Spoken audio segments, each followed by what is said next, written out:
Olá, e é dessa forma então que se faz para alterar o método de alternância de idioma do teclado do Samsung A16. Para fazer isso, você vai no teclado, clica na engrenagem e depois idioma do teclado.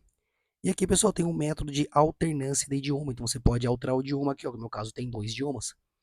E você pode alterar o tipo de forma que você quer de alternância.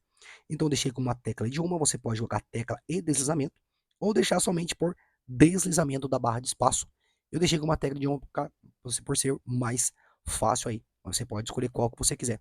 Feita a sua escolha, só retornar. E agora aqui no teclado, o deslizamento, você pode fazer pela barra de espaço.